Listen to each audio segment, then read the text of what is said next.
Okay, mesdames et messieurs, bonjour. Good morning if you are joining us bright and early from Paris. Good afternoon if, like me, you are in Manila. And good evening if you are based in Australia, New Zealand, or somewhere in the Pacific. My name is Anna Austria-Lumé. I am the liaison to ADB for Business Rants, and I will be your moderator for today's virtual business opportunity seminar for French firms working in the Pacific. This information session is a collaboration between the Asian Development Bank, Business France, and the Regional Economic Department of the Embassy of France in Australia. So a few reminders before we begin. You have all received copies of today's program. Please take note that any questions you might have during the speaker presentations, you can put it on the chat box at your disposal. We will run through all the presentations first, and then we'll address all the questions at the end. Kindly include to whom your question is directed. Please also note that a QR code for post-event survey will also appear at the end of today's presentation so that we may get your feedback. I'd like to thank all our speakers for their time and availability for today and propose that we begin. So to open today's series of welcoming remarks, may I first call on Mr. Kambiz Mokam, head of the Regional Economic Department of the French Embassy in Australia. Kambiz, the floor is yours. Thank you, Anna. So hi, everyone. First, a warm thank you to ADB for hosting this seminar. It's a great opportunity for French companies. And a special thank you again to you, Anna, from Business France, for organizing it together with my deputy, Louis Vedel. I'd like to start with something simple. If we can maybe move to my slides. So for France, if we can please move to the two next slides. And the next one. Sorry. Yeah, and perfect, thank you. So the message is simple here. For France, the Indo-Pacific is not a distant region, it is home. France is a Pacific nation. We have territories such as New Caledonia and French Polynesia. So our engagement here is natural and long-term. At the same time, the Pacific is a region of opportunity. There is strong potential for growth and innovation, but there are also serious geopolitical and environmental challenges. Climate change, of course, is an existential issue for many countries. France has made it clear that it wants to be more present and more active. This was demonstrated during President Macron's visits to Vanuatu and Papua New Guinea. It was back in 2023, and concrete decisions followed. The AFD, the French Development Agency, has significantly expanded its presence and its budget for the Pacific. New offices are now operating in Fiji, Vanuatu, and PNG. AFD has also reinforced cooperation with Australia with signing a letter of intent to cooperate on projects in the region. And France has also strengthened its diplomatic network, so you can see here on the map. And we opened a new embassy in Samoa and a new consulate in Melbourne. So next slide, please.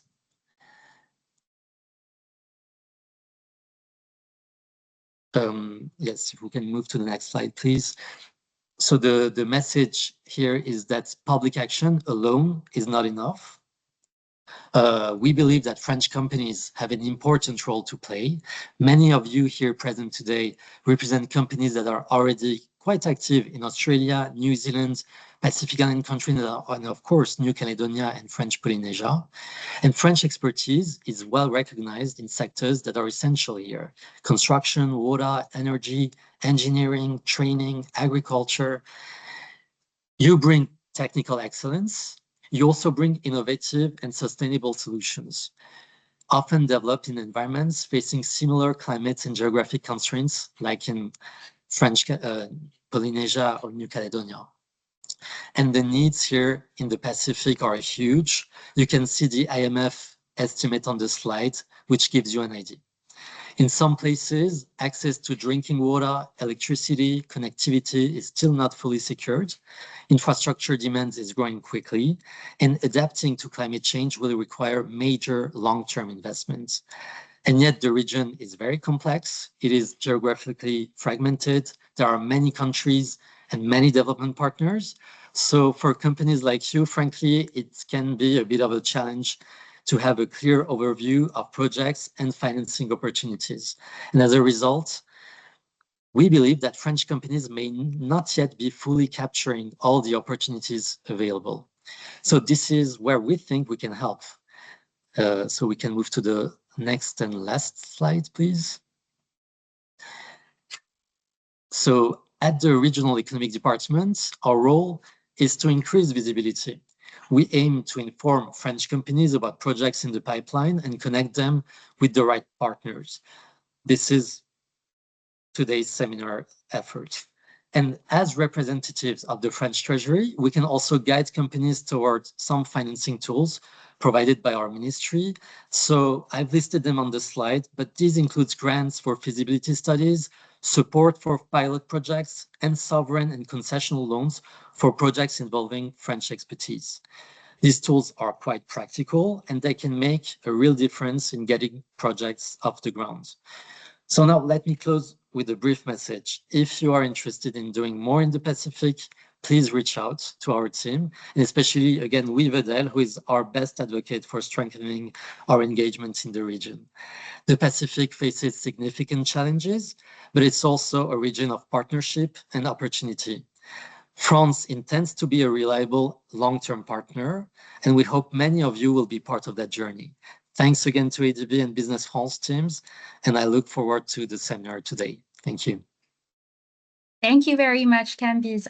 Now I would like to turn over the floor to Mr. Bertrand Fourneau, who is the Executive Director for the Constituency Office of France, Belgium, Israel, Portugal, Italy, Spain, and Switzerland at the Board of Directors at ADB. Bertrand, c'est à toi.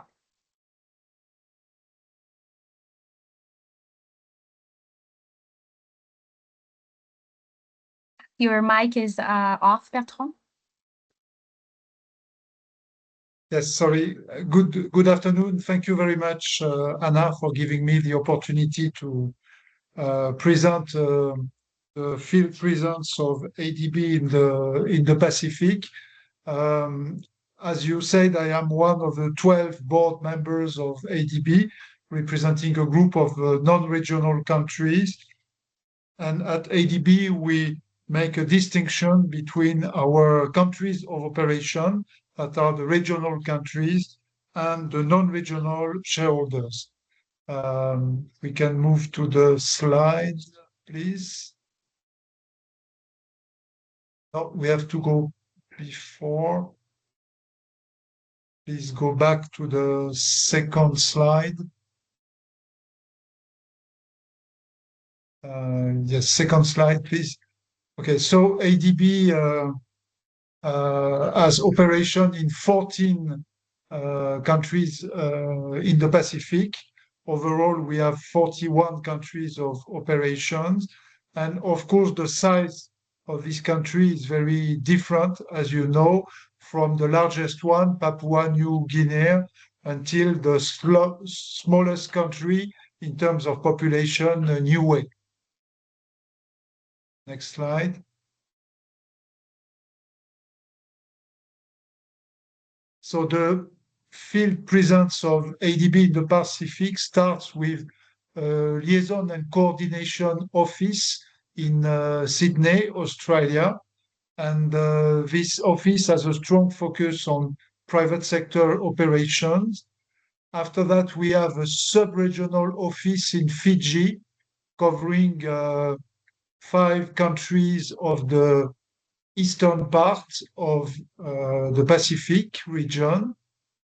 We have, after that, resident missions in Papua New Guinea and Solomon Islands, just opened. Our president was visiting Solomon Islands a few days ago, and he celebrated the transformation of the country office to resident mission in the Solomon Islands. And the rest of the countries are covered by country offices. It means small teams, 2 to 3 people in general. Next slide. If we look at our portfolio of operations in the Pacific, it is clearly on a growing trend. Today, we reach around $4 billion in cumulative for our portfolio. And what we can see is there was a first jump in 2020 due to the COVID period, where ADB provided emergency support to our developing member countries. But now this upward trend, has resumed, and we reach in 2024 and 2025 close to $4 billion of cumulative portfolio. If we look more in detail, next slide. In terms of sector, you can see the importance of the transport sector that represent close to half of the portfolio, followed by water and energy, and then health sector. Next slide. Please. So sorry, it was the following one. By the program by countries. Please, next slide, I think.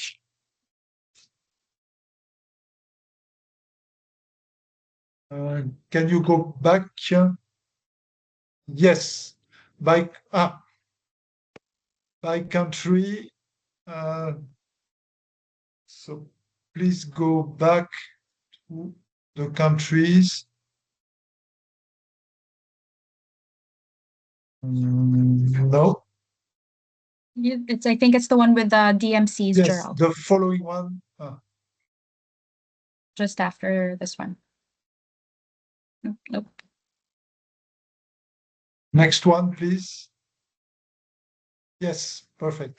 So as you can see, in terms of countries, Papua New Guinea has the largest population and land in the region, represents half of the portfolio, and followed by the most advanced countries in the region, Fiji and Solomon Islands. But of course, this large difference reflects the difference in terms of population and GDP. Next slide, please.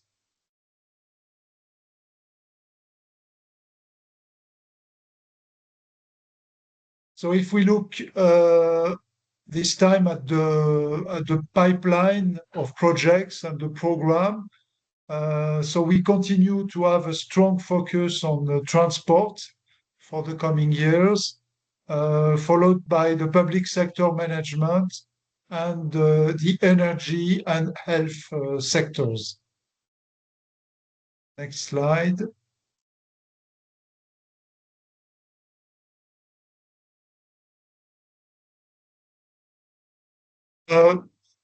Speaking of business opportunities in the region, our portfolio is developed in two areas: transport, where you have some significant infrastructure projects, including ports and airports for the coming years, and followed by the water and urban development.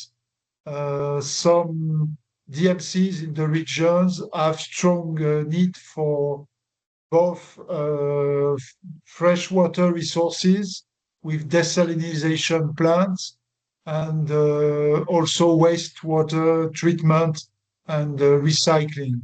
So these sectors have strong potential in terms of value. And after that, you find agriculture and energy. Next slide.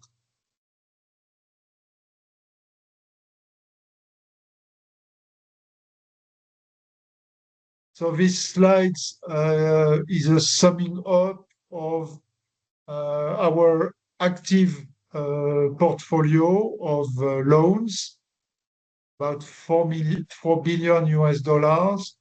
The pipeline of projects for the 3 coming years, 3.6 billion, and the procurement pipeline for the 3 years that reflects the projects under implementation currently.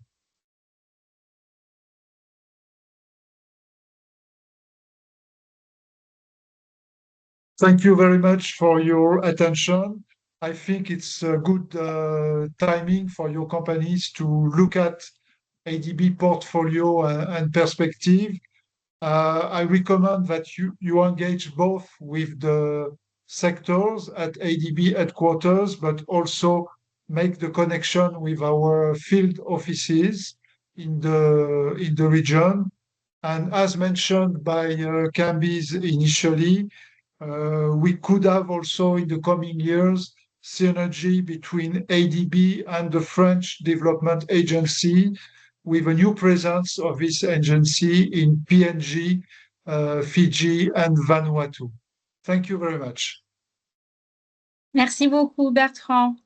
Last but not least, please welcome now Mr. Kevin Moore, Director at ADB's Procurement, Portfolio, and Financial Management Department, whose team led the coordination and organization for today's Virtual Business Opportunities Seminar. Kevin, over to you. Okay, thank you very much, Anna. Can you hear me okay? Yes, loud and clear. Okay, great. Okay, good afternoon, good day, everyone, I should say, rather than good afternoon, because we are all in different parts of the world. In addition to my responsibilities and the oversight that we provide on events like today, I am also responsible for our procurement operations in the Pacific, as well as the work that we undertake across the region in agriculture, food, nature and rural development, water and urban development, and in the digital space. So I have a very keen interest both in the region and also in encouraging as many of you on the call as I can today to really participate in how ADB projects and projects financed by ADB. Now, having a look at the statistics in terms of those who had registered and perhaps also online, I noted that about 80% of you have never worked with ADB before. And really, that's fantastic. And that's ideally exactly what the purposes of these sort of events are. And we really want you involved, engaged, and delivering projects and delivering contracts for ADB right across the region. For those of you who maybe don't know ADB, we are a multilateral development bank operating right across Asia and the Pacific, all the way from Turkey in the west to Kiribati in the east.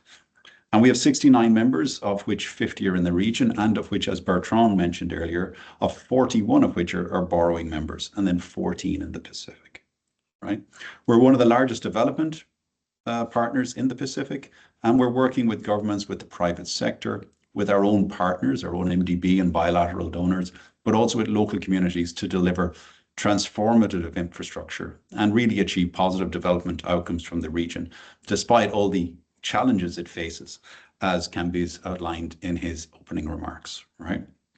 And as Bertrand also mentioned, there is a significant program of infrastructure to be delivered over the next 3 years, $3.6 billion of potential opportunities across those 14 countries, with many of them, as you would have seen, in PNG, but still significant projects in other countries that we believe that French expertise is well placed to deliver. And what we're looking for is really it's all about quality. We're looking for the very best in design, supply, and construction companies to ensure that the projects we deliver are high quality, that last for years, and really deliver long-term value for Pacific communities, right? And that is right through the planning, the implementation, and the operation and maintenance of those projects. And we need companies at each step of that project life cycle, as you wish. We also want a diverse and a competitive market. And often the Pacific struggles when it comes to attracting sufficient competition to really deliver value. And especially for those construction companies, contractors that are on the line today and are on the call, really that is the expertise that we find the biggest challenges in in getting in the region. We struggle to get sufficient bids on tenders, and that then leads to, in some cases, outcomes that are not as positive as they might have otherwise been. So if you're operating in the region already, if you're operating in New Caledonia, if you're operating in Vanuatu, and you're not working in the MDB space, then I really encourage you to reach out to engage with us and the governments to understand how you can be successful in bidding, in winning, and in delivering projects in the region. And we're doing our part to try and make that environment in which you work and shaping it so that you can really deliver value. We're constantly evolving our policies and procedures to encourage increased competition, enhance quality, to really bring in innovation and to deliver sustainable infrastructure that can really last for 20, 30, 40 years. Just this January, so literally last month, as we're still in February, we published a new procurement directive, right, for our borrowers. And this procurement directive is really the rules that we expect our borrowers to follow when they are utilizing the financing that is provided by ADB. And of course, this financing is also provided, from the government of France through the different contributions they make to ADB's work program and through the different financing sources that we use. And those rules kind of looked, and we had kind of 4 key goals when it came to updating those rules. The first was to promote innovation and enhance our supplier base and give you a voice in influencing how projects are designed. Particularly for suppliers and contractors, we've now introduced what's called early market engagement, which means that all of our borrowers need to reach out to the market to seek feedback on design approaches, contracting and terms and conditions, and even evaluation methods to get the inputs from you that can strengthen projects, that can increase the potential for you to bid, and can give you the best chance of winning a contract. We've also improved quality and value for money through the introduction of what we're calling merit point criteria. So this is now mandating an approach to evaluation that is quality focused, that requires both price and non-price factors to be evaluated together when assessing a bid. And this is really where I believe French companies and European companies in general can really deliver value, because they are always operating at the quality point, and quality sometimes costs more, and we appreciate that. And so we've now accounted for that within our rules. We're fostering economic growth through requiring that a certain amount of jobs are sourced locally, and we're also promoting sustainability and rewarding contractors who come with sustainable approaches, right? We're connecting with the market. So in addition to today's event, and Jenny will show a slide on it later, we're going to have a Pacific Regional Business Opportunity Seminar in Fiji in May. And this will be an opportunity to meet other government officials from the 14 Pacific Islands, to meet contractors and consultants that are already working in the region who you may want to partner with if you don't want to go it alone, but also to speak to me and to other MDBs about your questions about how to work best with ADB, how to work best with the World Bank, how to work best with bilateral donors. And you can do all this in one place at the end of May. So what I'll do at the end of this is I'll pop a link in the chat where you can register to be considered to attend that event. This year, we have a strong focus on contractors joining the event, right? And our focus is really increasing that pool of expertise. So if you're a contractor who's working in the region or thinking about working in the region, please do consider joining that event, or at least registering for some of the information that would be provided at that event. As always, in September in Manila, we have a Business Opportunities Fair where you can come and talk to, again, our sector teams and learn about ADB's program of operations. But that stretches beyond the Pacific. That is all the way, as I mentioned, from one side of the region to the other. So it's a much broader event. And finally, in the next couple of months, we hope to put together, along with our partners, a consolidated website where you can find all of the opportunities of all donors at the click of a mouse. And again, information will be coming with that in due course. So I will stop here and allow you to get into details, but I really thank you for taking the time to join us today. And really, I hope you'll find this session useful, and hopefully it creates more questions maybe than it does answers. And those questions lead you to engage more with us and hopefully become more interested and more involved in ADB projects. So Anna, handing it back to you and wishing everybody a productive session. Thank you. Thank you very much, Kevin, for that very helpful, detailed, and useful information to wrap up our opening remarks. So now we kickstart our main event, shall we say. Ms. Jenny Chu is a procurement specialist of ADB, and we are pleased to have her with us today to tell you more about how to do business with ADB, what are the priority sectors and main projects that the bank has in the Pacific region. So over to you, Jenny. I believe you'd like to handle the slides on your own, so we'll let you get to it. And the floor is yours. Thank you very much. Thanks, Anna, and hello, everyone. I hope you can hear me and see my slide okay. Yes, loud and clear. Yeah, perfect. Thank you so much. So yeah, I'm going to cover in the next 20 minutes or so overview of the opportunity, specifically in the Pacific, building on some of the kind of high-level view that was already covered by ED, and also ADB procurement system, the roles and responsibility, what kind of procurements do we cover, what are some of the key activities throughout our project procurement cycles, and what are some of the key considerations that Director Kevin's already touched on as well in relation to Pacific operations. Some of the tips from observing business development and also bidding, tendering in consulting, and also good and works procurement. And also just sort of some quick reference for your information that you can take away in terms of resources and upcoming event. So I guess the opportunity that links into the type of procurement that we offer, and they appear in different part of the ADB procurement cycle, links to what do we do as an organization. We provide support to our development partners in terms of funding, financing, we are bank, knowledge that requires consultant support, partnership, promoting dialogue collaboration amongst diverse partners and key stakeholders as well. So again, there's some sort of consulting opportunities in addition to delivering the construction, operation, maintenance of infrastructures.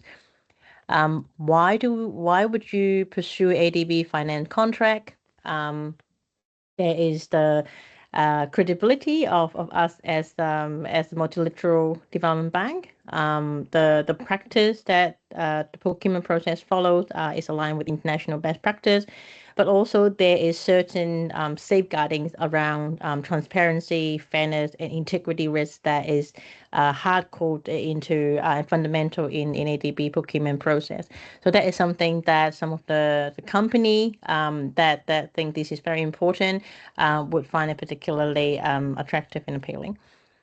Our total portfolio across different regions totals 119 billion. In addition to the focus that we have today on Pacific, we are swimming into that 3.9 billion of sovereign operation and 61 non-sovereign in addition. But just so that you also aware for completeness, there's opportunity in different part of the ADB operations as well. And you can perhaps apply some of the principles in some of the other region. I'm based in our Suva office in Fiji, covering South Pacific. I'm in Kevin's team, so maybe I'm a bit biased. I think there's a lot of interesting, complex challenges that are available, and opportunity for more new entrants and diverse players to come into it. And even though the value might seem smaller, but one of the key takeaways also that it has greater scale of impact, relatively speaking.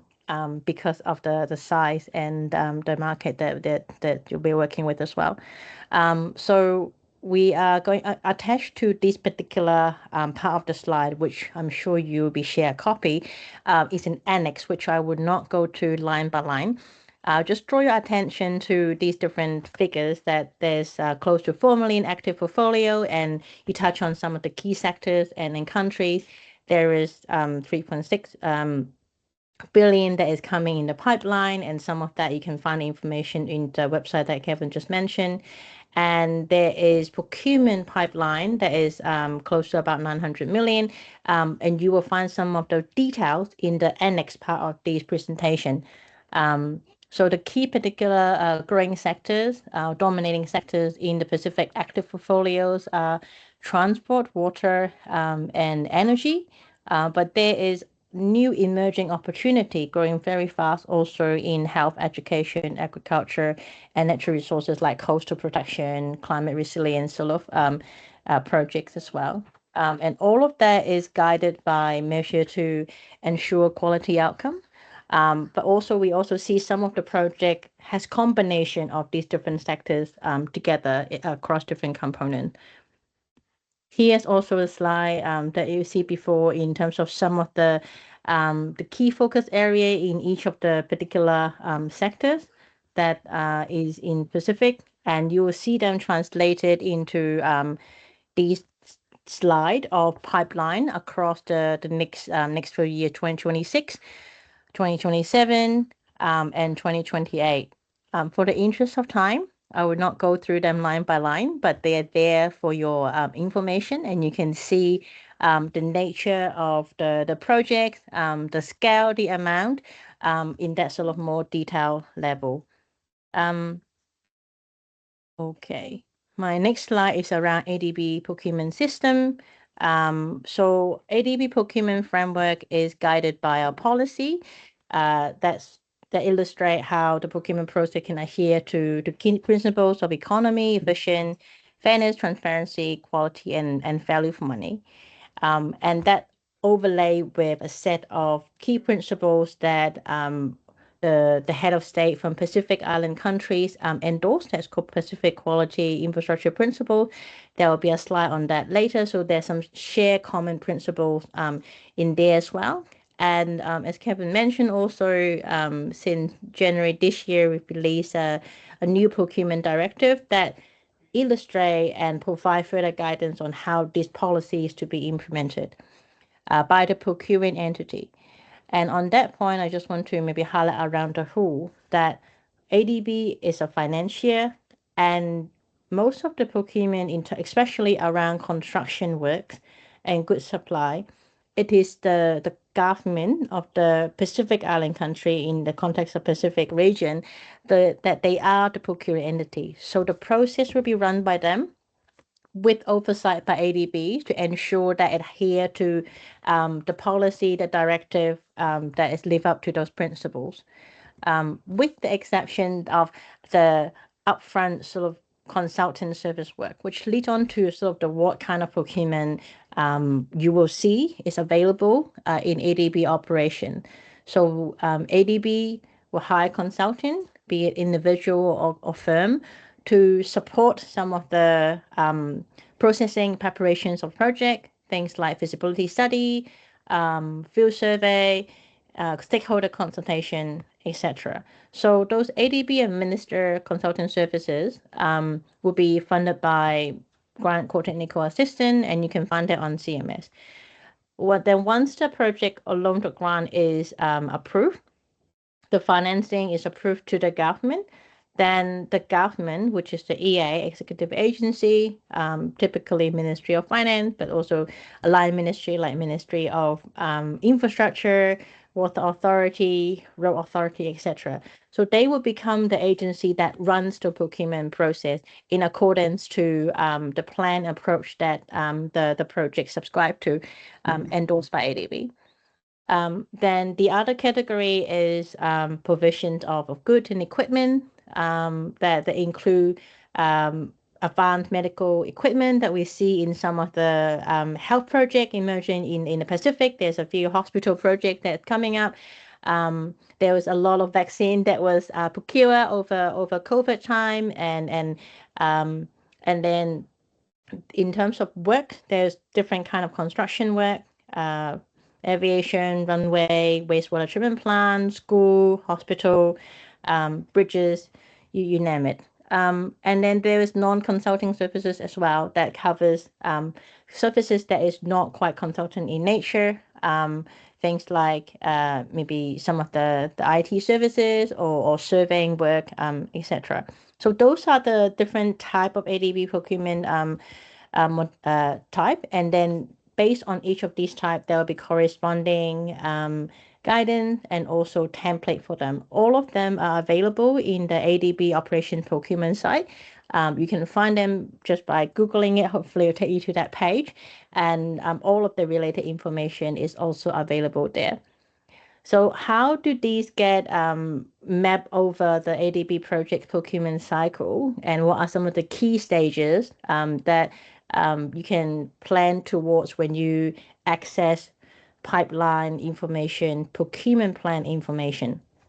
So the project will start conceptualizing, following the project confirmed to be in the program, and then procurement planning process is there to further sort of materialize the procurement arrangement based on the expectation of what's required to be procured, the market condition, and that's sort of where early market engagement and feedback provided by the industry, like representative like yourself, would be very important on what is available in terms of innovation, is available in terms of supply, and what are some of the risk appetite for definition clarification in the upfront stage. That process will generate the project procurement plan, which is also accessible online. If you look up the project, you should be able to see the project procurement plan, and that will detail break down the different packages of procurement and contract that each of the project will entail. And also not only the packages, it will also detail how it would be procured in terms of the bidding document type. Would it be using bidding document type for large work or bidding document type for plant? And what kind of contract form, like FIDIC, Red Book 2017, that will be linked to those procurement documents as well. So that is kind of leading on to the next part.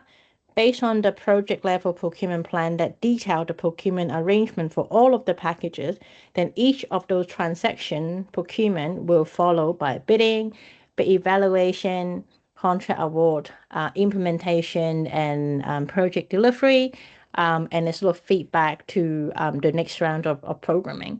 So throughout this process itself, other than just participating in the bidding, there's also a lot of opportunity to support the process, to support the scope definition, and to support the implementation, support the monitoring as well.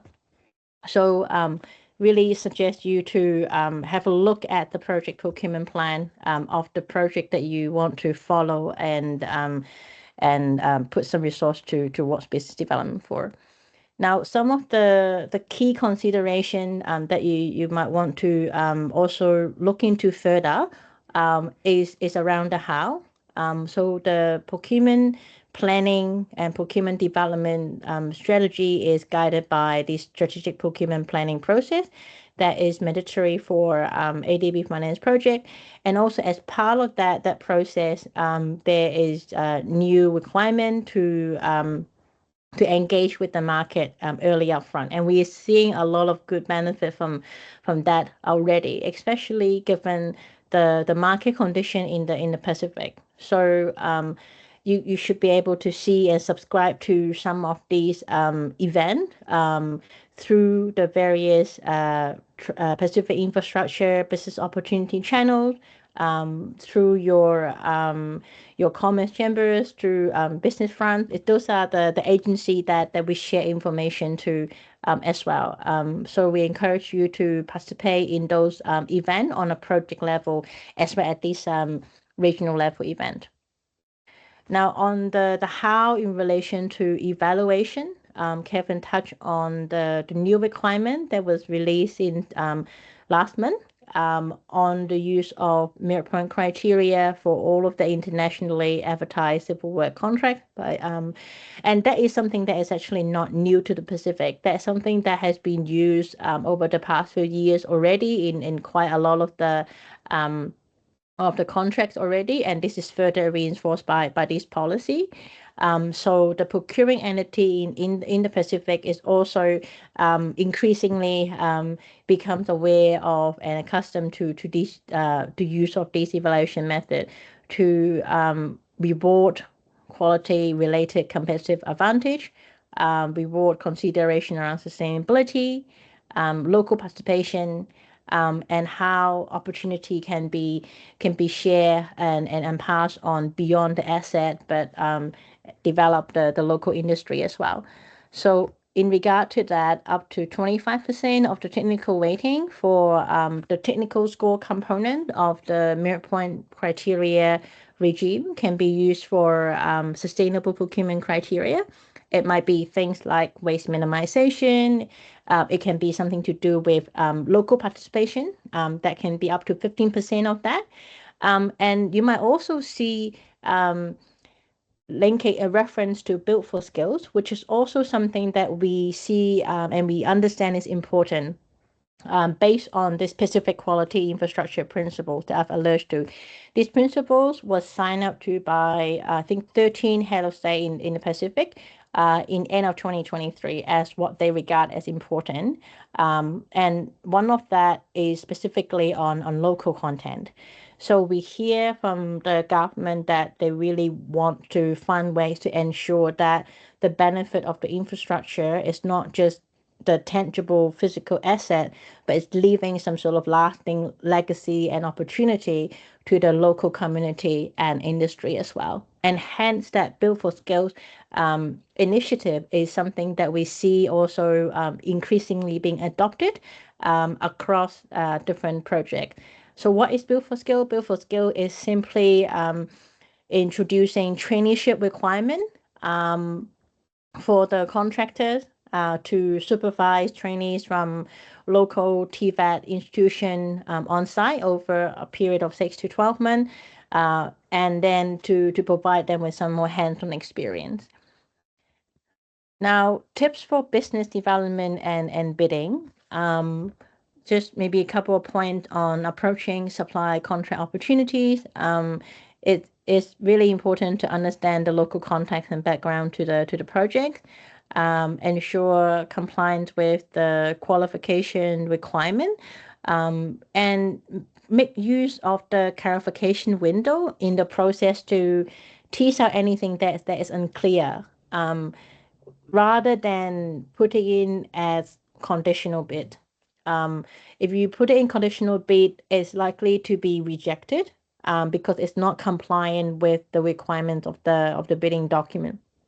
So if there is certain clauses in the bidding document, if there's certain requirement in the technical specification that you think is not clear, that you want to clarify, you have a number of windows starting from the early market engagement phase before the bidding document is released to ask the question. You have the clarification window within the bidding process that you can ask the question and make suggestion.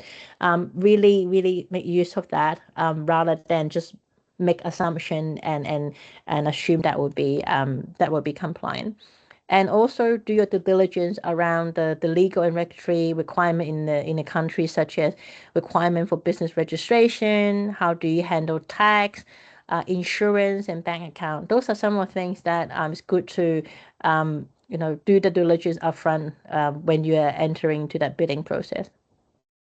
Now in the bidding phase, some of the common issues and pitfall to avoid, other than I mentioned already one around conditional bid, is just making sure that all of the administrative completeness side is covered. It would be really a shame we see sometimes bid that rejected because they didn't attach certain bid security and form even in the right envelope or placing them in the right envelope. So please just pay a bit of attention to that completeness aspect of it and ensure that all of those requirement is met. Pay attention to the qualification criteria in terms of how many number of projects up to what value in what currency is required. And also in Pacific is sort of like a small, relatively smaller community, making sure if in doubt, please disclose any conflict of interest as well upfront. Moving on to consulting services, there is so there is the difference between individual consultant and also team arrangement. A common advice is also around understanding the context and background to the project, understanding who are the other consultant amongst the team if you're individual consultant, so that you can understand what is the efforts that is required. Ask question about the type of contract. Is it time-based contract? Is it output-based contract? And also do the diligence around you as a consultant, especially individual consultant. What is the effort and cost of doing business? Like what is the expectation around insurance? What is the expectations around tax? And sometimes in the niche area, is it makes more sense to go alone or partner up with some of the other players that is already in the region. So that's some of the advice in there. In consulting firm recruitment, there's different stages. There's shortlisting phase and also RFP phase, which is for request for proposal for those firms that is shortlisted. So what help you stand out in a shortlisting phase is something that that can demonstrate very quickly your value addition without writing the whole proposal. So something beyond a bit generic EOI would be useful. Bearing in mind that because of the effort required, sometimes the procurement entity might get a lot of shortlisting to do. So how to present yourself by demonstrating your innovation, your relevant experience, both in terms of background, technical ground, but also understanding of the geographic experience might be relevant. And to that, for new entrants to Pacific, that's not something to turn you off, but that's kind of where maybe you can pivot your business development strategy to partner up with some of the firm initially as a way to gain and build up your experience in the region.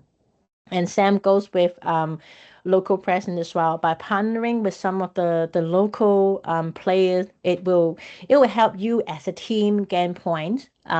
Sort of maybe drawing the best from both worlds between international partners and also local partners also. In a proposal phase, some of the common things to watch out for is having the right proposals in the right place, having financial information or commercial tax in a technical proposal is something that a bit of an issue that we have seen across that will lead to also problem in the recruitment, in the consultant selection process. The proposal not responsive to terms of reference is also issues. There would be room for responding and making suggestions to the client in terms of what they provide in the proposal as well. But first and foremost, you should demonstrate that you're responding to the requirement in the terms of reference. Last but not the least, our system, the consultant management system, is a particular IT platform that's used to advertise and handle all of these shortlisting and proposals process, especially for ADB administered consultant services. Please allow sufficient time to work through and use and interface with the system.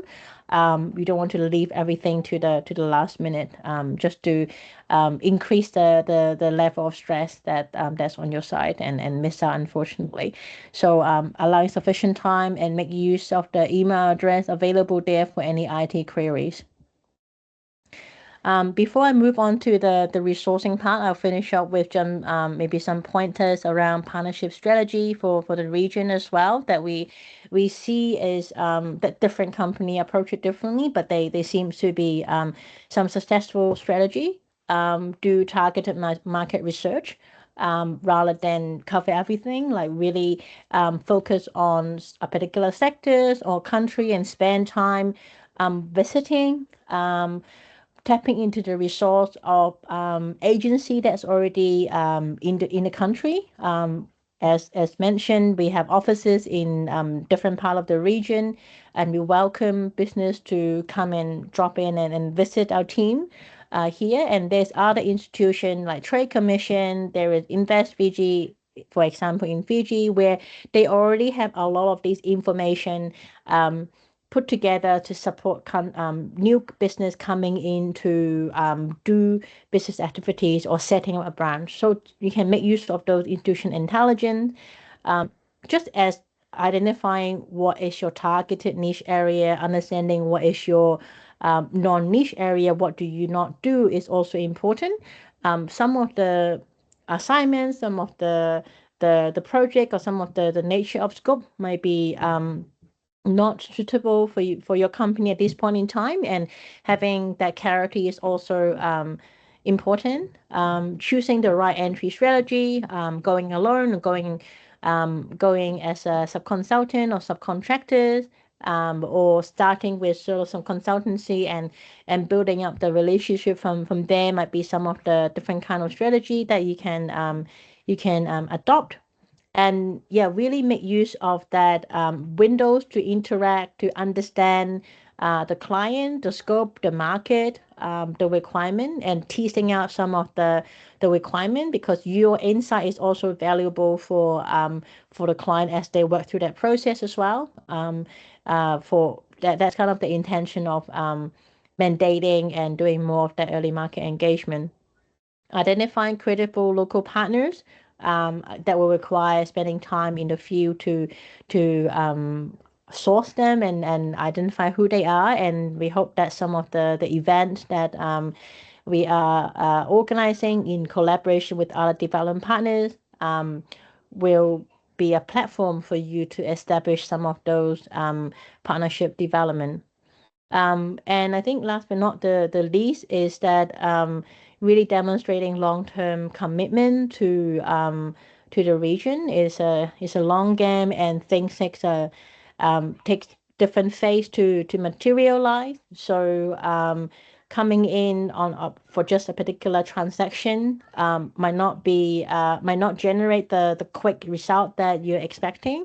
But we see a lot of the successful players in the regions are those that has invested and has demonstrated the commitment to have a long-term presence in the region. So I think I will stop my presentation there, and I'll finish it off with some resources for your information on how you can sign up to alert.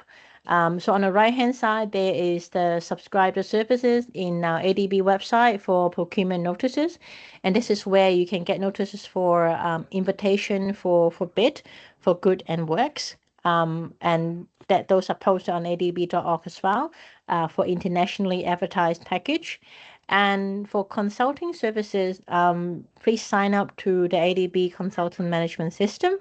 And that is where individual consultant and firm consultant that is recruited by ADB directly, or in the internationally advertised case, the consultant services for firm that is handled by the procurement entities, the Pacific government, should be also available there for you to access. There are two key events that we draw your attention to. There is the regional business opportunity seminars that Kevin already mentioned about. That is in the end of May. We'll start with a day on some masterclass on procurement directive and requirement by ADB, by World Bank, and also some information on environment, health and safety, environment and social framework in relation to safeguard requirement as well, followed by 2 days of business opportunity with opportunity to network and understand the pipeline opportunities from the government, but also in a sector-focused session as well. And then we also have a very bigger business opportunity fair event that is held in September at our headquarters in Manila. That is our flagship annual event, a one-stop shop for all the procurement opportunities across all regions financed by ADB. So that is another key event that we'll suggest you mark in your calendar. So with that, thank you very much for your time. I'll hand it back over to Anna. Thanks. Thank you very much, Jenny, for that very detailed information full of useful details and practical tips that are indeed very useful for our French companies wanting to engage with ADB. For our next speaker, since a lot of the projects in the region are in the water and urban development sector, we are also very pleased to have with us today Ms. Amy Hampel-Milagrosa, Senior Urban Development Specialist, who will give us a more focused presentation of the WUD project pipeline and the Pacific. Over to you, Amy. Thank you. Thank you so much. Can you hear me okay? Yes, loud and clear. Okay, so it's a pleasure for me to represent the Water and Urban Development Sector Group here in for the French firms interested in working in the Pacific. We work essentially in 23 countries because Southeast Asia and Pacific were merged. But for this presentation, I'm going to talk about our activities in the Pacific.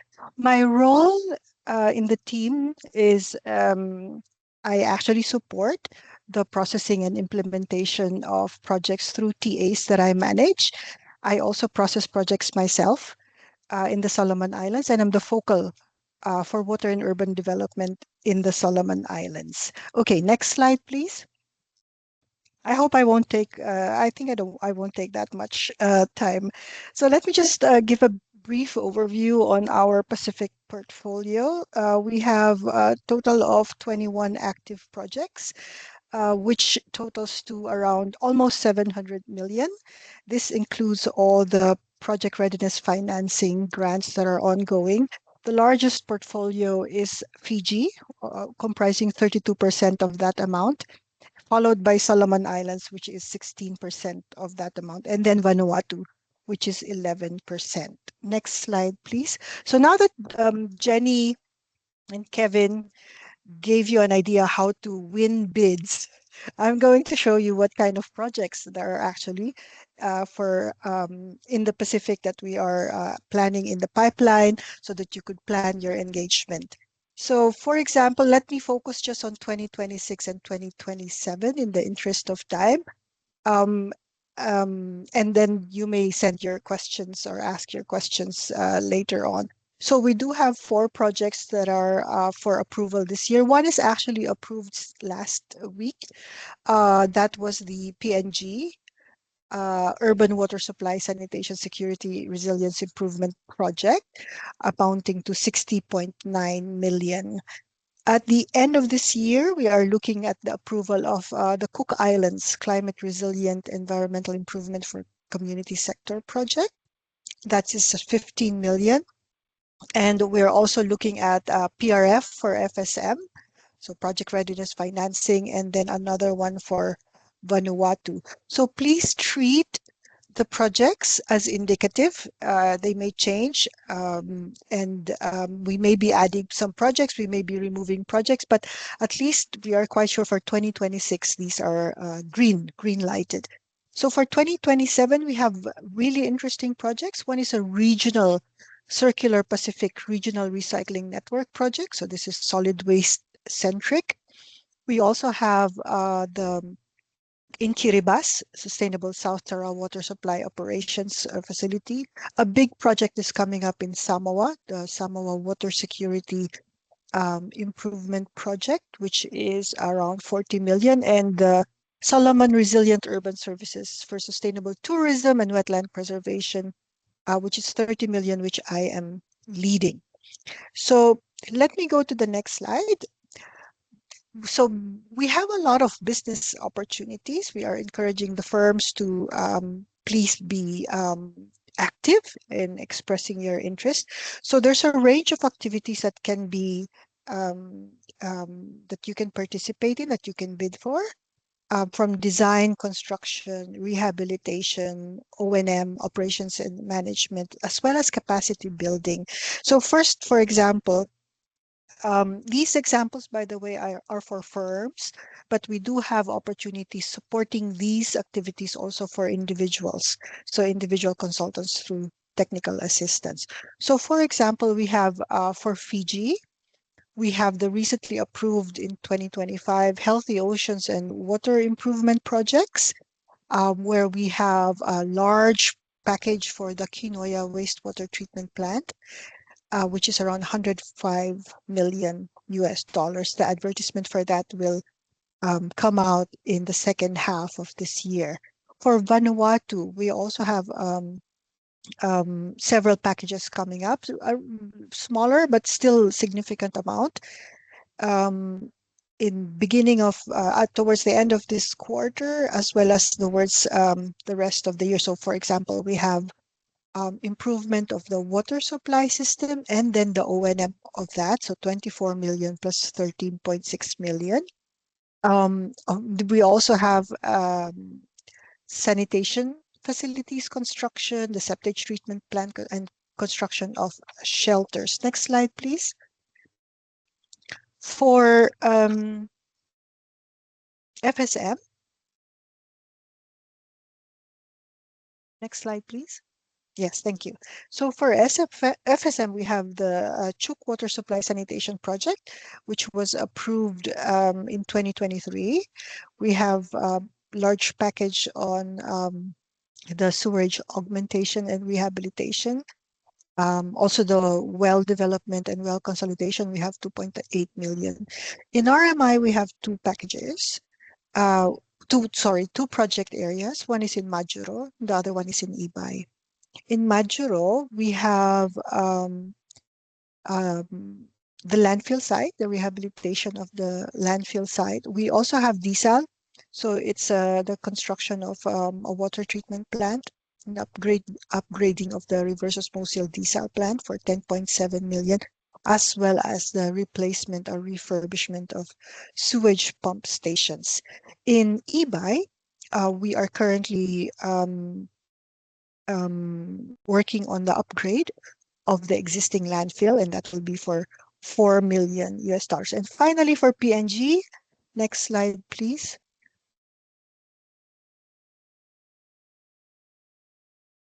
Yes, we have the recently approved urban water supply, sanitation, security, and resilience improvement, which I said was just approved last week. So that will have several packages as well.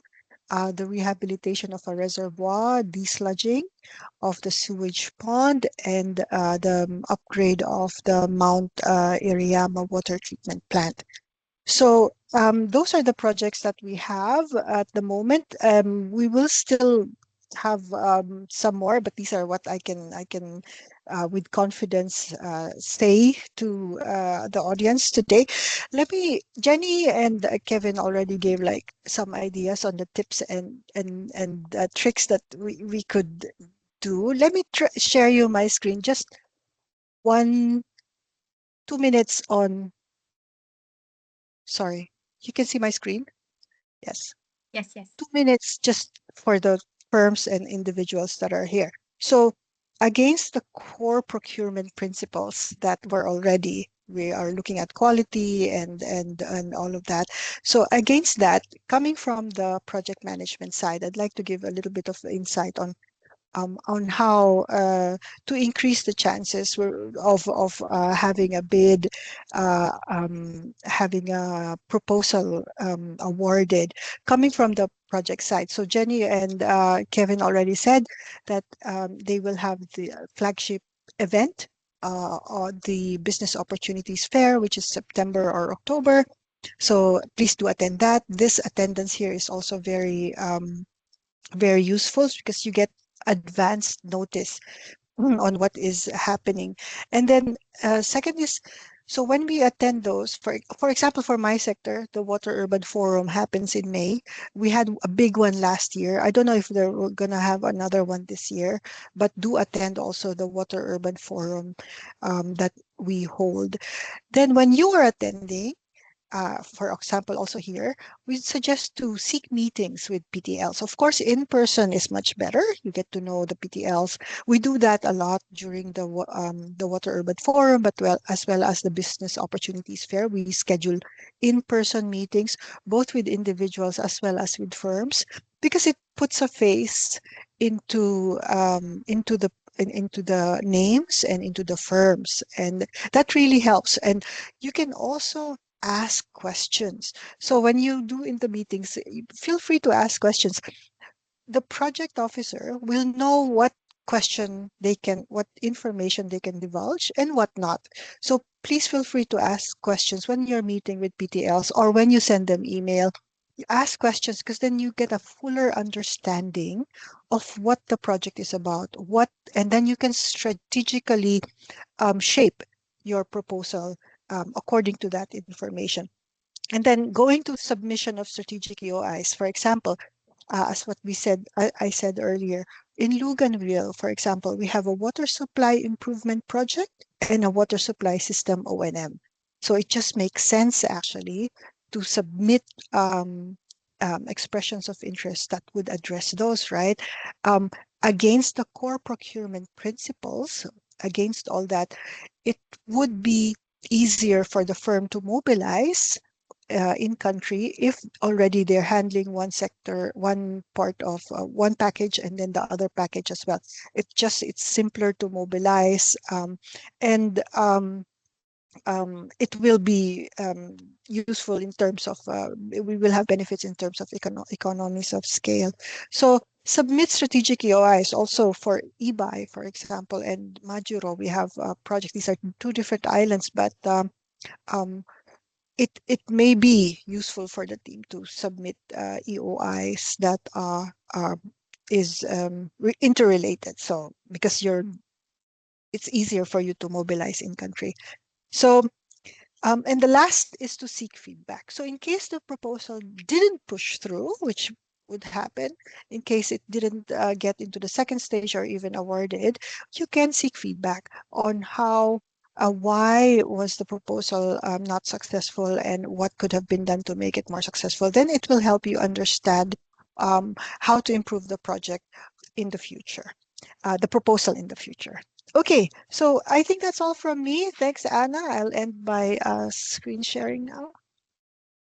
Thank you very much, Amy. That was a perfect wrap up to give the French firms in attendance today a very complete overview of what different opportunities there are in the Pacific region. Very practical tips on how to engage with ADB, how to increase visibility, how to begin a collaboration with the bank. And it gives me the perfect segue if I can ask for your indulgence for just 5 more minutes so that I can tell you about how we at Business France can provide support to French firms at ADB. Some of you in attendance here today have probably been in touch with me in the past. For those who do not know me, to reintroduce myself, my name is Anna. I am the liaison to the Asian Development Bank for Business France. So it means that I am at the service of the French private sector. Those of you who are used to working with Business France are familiar with the agency's core mission, which is to provide business support to French firms in the different local markets. So I do basically the same thing, just that local market for me translates to markets financed by the Asian Development Bank. Next slide, please.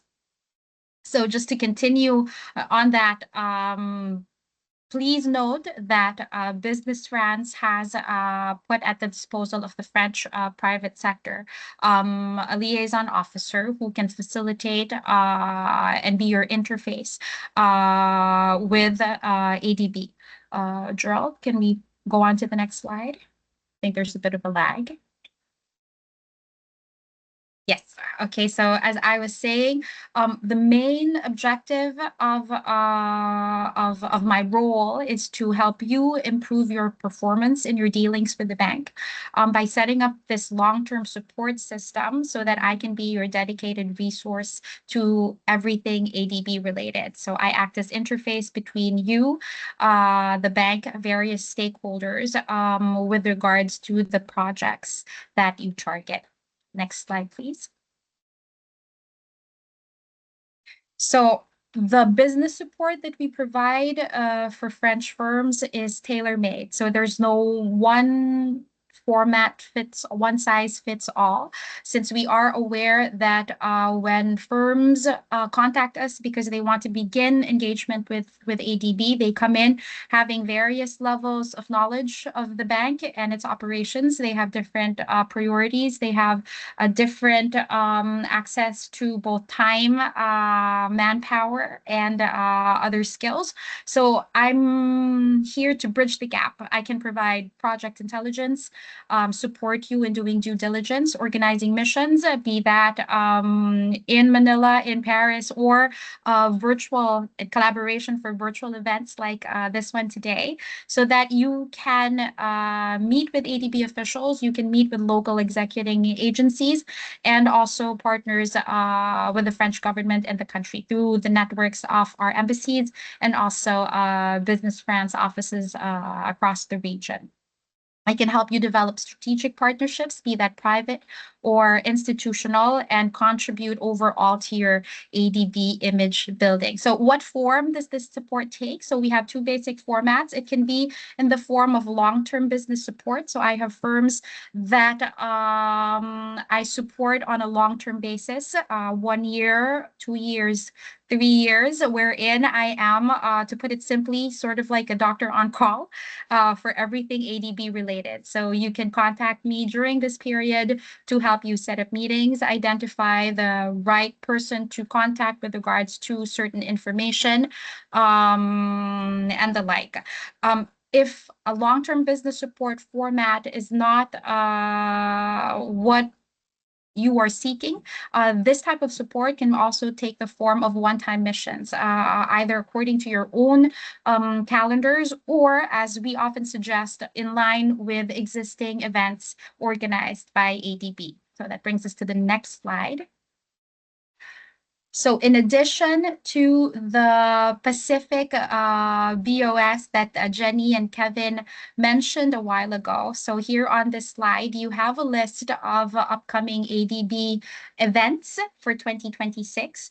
The entries in blue are events for which Business France organizes an official French delegation. So that means that the French firms who join our delegation for these events, aside from benefiting from the presentations that are part of the main ADB event, we are at your disposal so that you can benefit from side events organized by Business France and the embassy. You can take the time, if the event is in Manila, to also engage with the local French business community in the country. And also, as Amy was saying, the importance of touching base with different project officers. So Business France can take the lead in setting up in parallel an individual business meeting program, so that when you attend these events at ADB, on the side, we take care of contacting the people that you should have one-on-one discussions with, so that we can really make the most of your experience. I listed the other sectoral events that are happening at ADB as well this year, so that you can take note of them. And even though there won't be an official Business France delegation for these events, we can also be at your disposal to organize an individual mission program on the side if you are planning to attend. So very quickly, what you have upcoming, there's the Asia Pacific Food Transformation Forum happening at ADB HQ in Manila very soon, 16th to 19th March. On March 23, this is pretty much the first time we're organizing a business opportunity seminar European roadshow, wherein our invited ADB delegation will be visiting 5 European capitals. So it's passing through Zurich, Paris, Madrid, Lisbon, and Brussels. So Business France is hosting the French leg of this roadshow on the 23rd of March, and registration is ongoing. Please let me know if this is something that could be of interest to you, so that we can have you with us then. Both Amy and Jenny mentioned sectoral forums that happen at ADB. So this last year, Amy mentioned there was the Water and Urban Forum. This year, there's the Asia Pacific Transport Forum that's happening 18 to 26 2nd of May, and then the Asia Clean Energy Forum that happens every year. So the dates for 2026 are 8th to 11th of June. And then, as all our speakers mentioned this morning, ADB's flagship event to encourage engagement in collaboration with the private sector is the annual Business Opportunities Fair in Manila, wherein we will again have an official Business France delegation. Details on that will be available very, very soon. Last slide, please. So if you have any request for additional information or details on any of those, please feel free to reach out. So as with our colleagues at ADB, I am based here in Manila. I sit at the French Embassy in Makati with the Economic Service. Please reach out if you have any additional questions.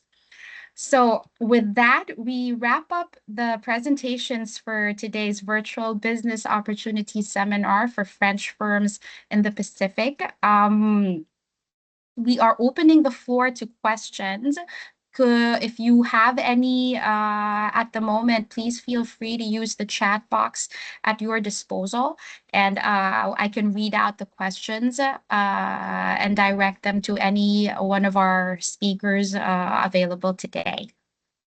So for the moment, I don't see anything yet, but please feel free to let us know if there are any questions. If there aren't any questions today, you do have our contact details. Oh, I see that ED Furno has a question. Go ahead, Bertrand. Thank you. No, it's more comments than questions. First, to say that we'll be in Paris on the 23rd of March for the roadshow.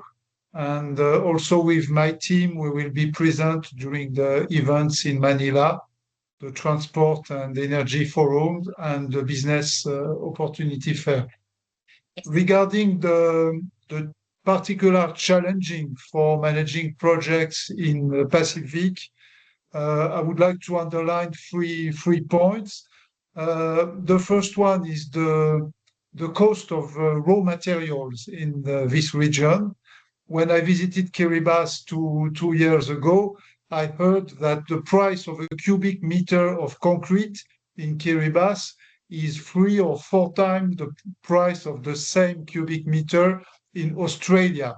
So it's a constraint that must be taken into account. The second challenge is about the workforce and the skills. These countries are small economies with a small labor market, and for skilled people, a tendency to go to Australia or New Zealand. So there is a constant need of training, and ADB projects in general include a technical assistance component with the training. And the last point, I would like to note that the small size of the private sector is also a challenge in these countries, so the difficulty to find a local partner. And in this regard, ADB has launched last June a pilot project for 4 years. It is called the Wayfinder for the Pacific. And this program is a mix of loans, guarantees, and grants for technical assistance to support the scaling up of the private sector in this region. Thank you. Thank you very much, Bertrand. Very useful additional points to take note of. We see one question on the chat. Perhaps Kevin or Jenny could reply to this question. Can you give some outlooks on education consulting opportunities in the Pacific areas? So Kevin and or Jenny, one of you can take that. Yeah, okay, can you hear me? Yes. Look, there is a growing portfolio of opportunities in the Pacific, and I'm not sure it's value adding to start listing them out here. I believe in the annexes to Jenny's presentation, she did include some of those sectoral opportunities. So you can target them there within the actual presentation itself, and as you can see on the screen there. So if you look at the sectors and the sector acronyms are shown, but the titles are at the bottom of the screen, you can pick that up. So when we share the slides, you will have access to those opportunities. And once the consolidated pipeline for the Pacific is published, which we are expecting later this quarter or early in Q2, then you will have access to not only ADB opportunities in the education sector, but also opportunities of other development partners, including the World Bank, the EU, Australia, New Zealand, and etc. Okay, thank you. Wonderful. Thank you, Kevin. To the second comment in the chat box. So with the speaker's permission, I'll collate all the presentations available today and share with all the registered participants to today's VBOS so that you can peruse at your disposal. Are there any additional questions before we wrap up? So we're pretty good on time. We did announce that we would wrap up by 3:45 Manila time. If the speakers are still available, I can probably take in one more question. But if not, yes, thank you, Gerald. So on your screens are the QR code for the post-event survey. Please do take the time to answer if you can. Thank you again so much to all of our speakers for your time and support for today's event. Thank you, Cambyse, Bertrand, Kevin, Amy, and Jenny. Thank you also for the invaluable support of the BOF team, especially Gerald, Apple, Clarice, Gigi, and Celine. Thank you to our colleagues, both at Business France and the French Embassy in Australia, Cambyse and Louis, for diffusing the information so that it can get to as much French firms as possible. So again, if there are any additional questions or requests for information after today's event, please do reach out, and we look forward to engaging with you maybe in person, either in Fiji in May, in Manila, or in Paris. Please do stay in touch, and thank you again very much to everybody. Bonne soirée et bonne journée à tous. Thank you. Bye. See. Thank you, everybody. Thank you.